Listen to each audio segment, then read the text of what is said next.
The red pickup truck sputtered to a halt with a harsh grinding cough, its engine dying in the middle of the dusty dirt road. Under the slanting afternoon sun in rural Wisconsin, Samuel, a man in his mid-40s dressed in a faded shirt stained with grease, stood by the side of the vehicle kicking lightly at the worn tire in frustration. He had no idea that just a few steps beyond the rotting wooden fence, a woman was watching him with wary eyes.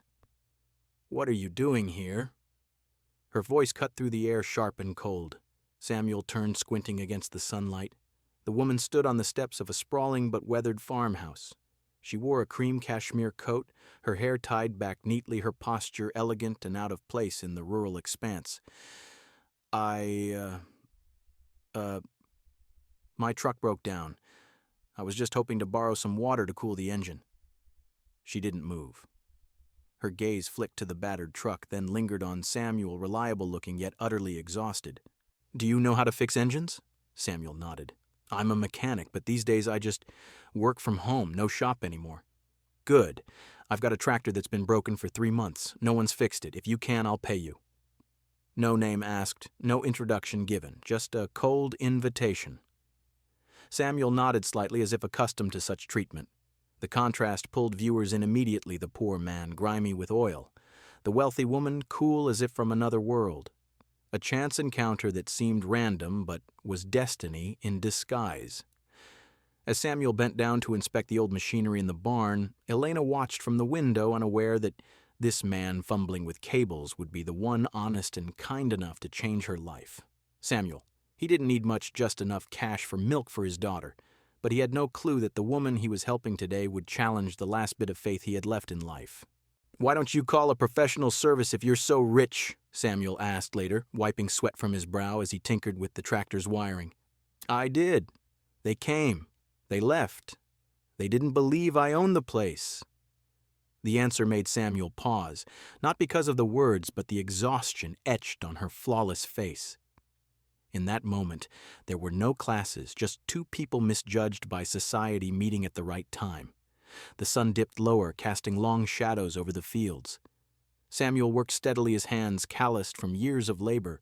He had once been more than this, a skilled engineer designing farm equipment. But life had worn him down. 3 years ago, his wife had died in a car accident, leaving him with Grace, their 8-year-old daughter. He'd quit his job in the city, moved back to this quiet town, taking odd jobs to stay close to her. No more suits or offices, just grease and grit to keep the roof over their heads. Elena paced inside the house, her heels clicking on the worn wooden floors. She had inherited Wexler Motors, a massive automotive empire, after her father's suspicious death.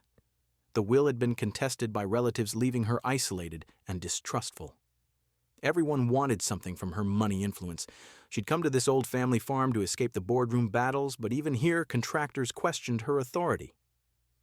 "A woman like you owning this," they'd sneered. Samuel tightened a bolt, testing the engine. It roared to life with a satisfying rumble. He stepped back, wiping his hands on a rag. "It's done," he called out. Elena emerged from the house, her coat draped over her arm. She inspected the tractor briefly, then pulled out a wallet from her designer bag. "How much?" "Whatever you think is fair." She handed him a crisp $100 bill, more than he'd expected. Their fingers brushed briefly, and for a second her cold facade cracked, revealing a flicker of gratitude. As Samuel drove away in his sputtering truck, the sun setting behind the hills, neither knew this was just the beginning. A poor mechanic and a wealthy heiress drawn together by a broken machine and soon by broken hearts. Samuel arrived at the Wexler farm nearly 40 minutes late, his boots leaving muddy tracks on the pristine white gravel path leading to the barn. Inside the main house, Elena was locked in a heated argument with Dawson, the old manager who'd served her father for decades. "I don't need you telling me how to handle things. This is my property now." Elena snapped, her voice echoing off the high ceilings. "I know that, Miss Wexler, but your father trusted people more than balance sheets." The conversation halted as Samuel knocked on the open door. Elena looked up, her expression icy. "You're nearly 40 minutes late." "I'm sorry. My truck stalled near the gate again, but I brought all my tools." "I don't pay for apologies." The words stung like a blade, making Samuel pause for a split second, but he just nodded. "I understand. I'll get started. He headed straight to the row of neglected farm equipment that had sat idle for over a year. No complaints, no excuses. Elena watched from a distance, her arms crossed. As Samuel worked under the hood of another machine, a combine harvester with rusted parts, he moved with quiet efficiency. The sun filtered through the barn's dusty windows, highlighting the scars on his hands from years of manual labor. Elena lingered nearby, pretending to check inventory, but her eyes kept drifting to him. Halfway through, his phone rang. He wiped his hands and answered, putting it on speaker without thinking. "Daddy, are you coming home soon to read The Girl Who Gathered Stars?" Grace's voice was small but excited, crackling through the line. Samuel's face softened instantly.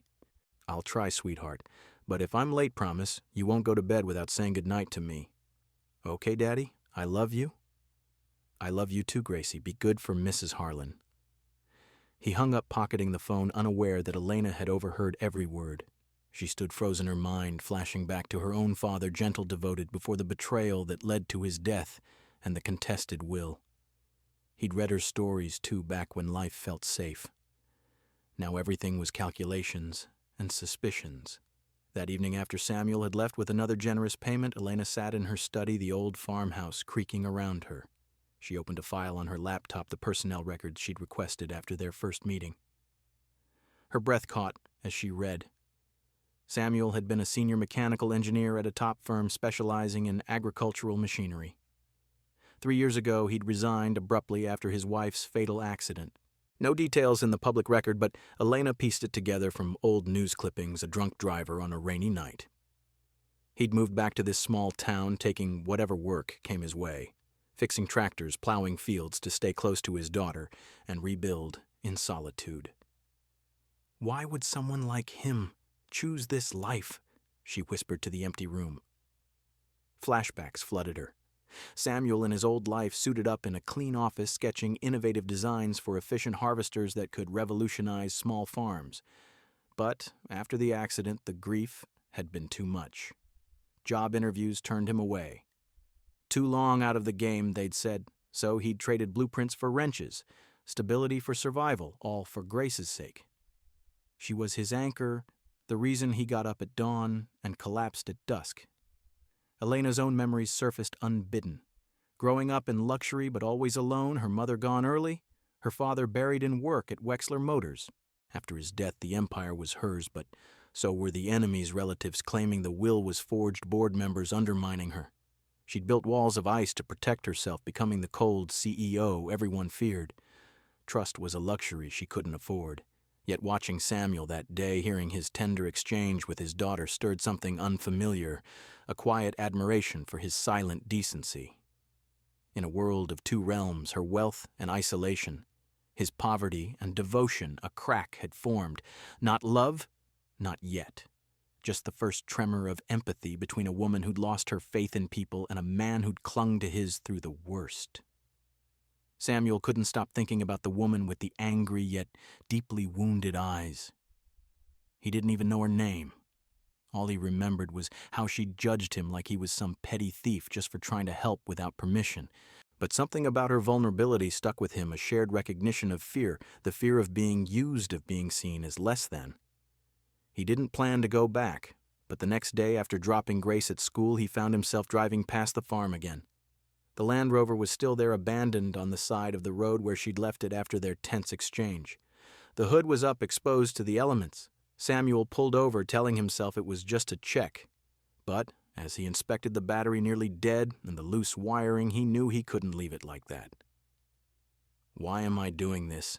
he muttered, grabbing tools from his truck, because in her eyes that day he'd seen a fear he understood all too well. The fear of betrayal. Flashbacks came unbidden as he worked. 3 years ago, after his wife's death from cancer, Samuel had tried to reclaim his old life. He'd applied for an engineering position at Wexler Motors, submitting designs for improved agricultural engines. But the rejection letter had been blunt. "Your employment history shows significant gaps. We're unable to proceed." Gaps, that was what they called burying his wife, raising Grace alone, piecing together a shattered world. He'd given up on corporate dreams, then settling for farmhand jobs and odd repairs. It was enough to keep Grace fed and happy, even if it meant his talents gathered dust. By the time he finished replacing the battery for free tightening connections, even cleaning the grime, he'd spent hours. He left no note, just closed the hood and drove away. Over the next week, he returned, sporadically fine-tuning what he could. It wasn't about money. It was about doing what was right, even if she never knew. A torrential rainstorm hit the following Tuesday, turning the dirt roads to mud. Samuel was heading home from a long day in the fields when he passed the spot again. To his surprise, an SUV screeched to a halt nearby. The door flew open, and she stepped out, Elena, though he didn't know it yet, her black dress soaked hands trembling as she clutched a garage invoice. "You're the one who fixed my car," she demanded, rain streaming down her face. Samuel stood under the downpour rag in hand. "I just reconnected a few wires, nothing major." She thrust the invoice at him. It read, "All components, inspected wires, replaced battery charged, no fee." She stood there unmoving as water pooled around their feet. "Why?" she asked, her voice barely audible over the rain. "I was rude. I dismissed you. You could have walked away and left me stranded." Samuel wiped rain from his eyes, meeting her gaze steadily. "Because I could help, and because no one should be judged by one bad moment." Silence stretched between them, broken only by the pounding rain. Elena's shoulders slumped, the invoice crumpling in her grip. She reached into her bag and pulled out an envelope. "I'm Elena Wexler. My family owns Wexler Motors." The name hit Samuel like a punch. Wexler Motors, the company that had rejected him years ago, dismissing his gaps without a second thought. He stared at her, piecing it together, the wealth, the farm, the distrust. She was the heiress, the one who'd inherited an empire built on machines like the ones he'd once designed. I don't know what to say," Elena whispered, tears mixing with rain. "I thought I had everything. But that day when the car broke down, I realized if no one trusts me, I have nothing." She extended the envelope stuffed with cash, he assumed. But Samuel didn't take it. He shook his head. "I didn't do it for money. If you want to thank me, just don't look down on people anymore." Wind whipped through the trees, sending leaves swirling. Elena stood frozen, the envelope limp in her hand. Then slowly she lowered it and extended her other hand instead. "Give me a chance to start over." Their handshake was firm, rain-slicked palms meeting in the storm. In that grip was a testament kindness without conditions, the high-born, not always right, the humble, not always wrong. The twist of morality hung in the air. Samuel, once rejected by her world, had fixed more than a car. He'd cracked open the door to trust for both of them. 1 week after that rain-soaked handshake, Samuel didn't see Elena again. Life carried on in its quiet rhythm, rising at dawn to tend the fields, greeting the dew-kissed crops, then rushing to meet Grace's school bus in the late afternoon. He'd prepare simple dinners, pasta or sandwiches, read her bedtime stories under the flickering lamp in their creaky wooden house, and tuck her in as wind whistled through the cracks in the walls. The routine was his anchor, a shield against the world's uncertainties. Grace, with her curly red hair and inquisitive eyes like a curious kitten, became the unwitting thread connecting two distant worlds. That evening, as Samuel stirred soup on the stove, she bounded into the kitchen, clutching a still-wet watercolor painting. "Look, Daddy, this is her. Her who... the lady whose car you fixed. She had sad eyes, so I added a smile." Samuel took the paper carefully. In childish strokes there, he was a man in brown overalls, holding a wrench. Beside him, a woman in a black dress stood under rain, but with a rainbow arching behind. In the middle, a little girl held both their hands. "Does she remember me, Daddy?" "I'm sure she does, Gracie." The next morning, as Samuel stepped out to greet the crisp air, he spotted a box on the porch. Inside, a pair of sturdy new work boots, a hard hat, and a small note in neat handwriting. "I came across your design for the improved tractor engine in our rejected files from 3 years ago. I printed it out and... wow. Don't let your talent gather dust. Elena." Samuel stood there stunned. He'd thought he'd buried that dream long ago, the innovative blueprint he'd submitted to Wexler Motors only to be dismissed. Now the woman who'd once scorned him was resurrecting it. He folded the note, slipping it into his pocket, a spark of forgotten ambition flickering back to life. Grace played in the town park that afternoon, swinging high on the creaky chains, her laughter echoing across the green. A sleek car pulled up nearby, and Elena stepped out, dressed simply in jeans and a sweater, carrying a box of cookies. "Are you Grace? You're the one with the broken car." "That's right, but it's running now thanks to your dad." Grace eyed her thoughtfully, then hopped down and approached. In a whisper she said, "Do you want to come to dinner with us, but no crying. Daddy's not good at comforting grown-ups." Elena laughed, a genuine, unguarded sound that softened her features. For the first time, she looked truly human, free from the weight of her title. That evening, under the warm glow of the kitchen light, the three sat around the old wooden table. Samuel prepared his specialty grilled cheese sandwiches, golden and crispy. Grace chattered about school recess games, her new friend with freckles, while stealing glances at Elena. Elena listened, her usual poise melting away. No contracts to sign, no assistants, hovering, no need to be flawless. Just the simple act of being present, savoring the melted cheese and Grace's animated stories. As the night deepened, Grace yawned, curling up on the couch with her stuffed bear. She drifted off, mid-sentence, her small chest rising and falling peacefully. Elena watched her for a moment, then turned to Samuel, her voice soft. "I always thought people only loved me for my position. But when you looked at me, for the first time, I felt like a person, not a title." Samuel met her eyes, the lamplight casting gentle shadows. "Love is seeing someone else even when they don't think they're worth seeing." The words hung in the air, simple, yet profound. Outside, crickets chirped in the cooling night.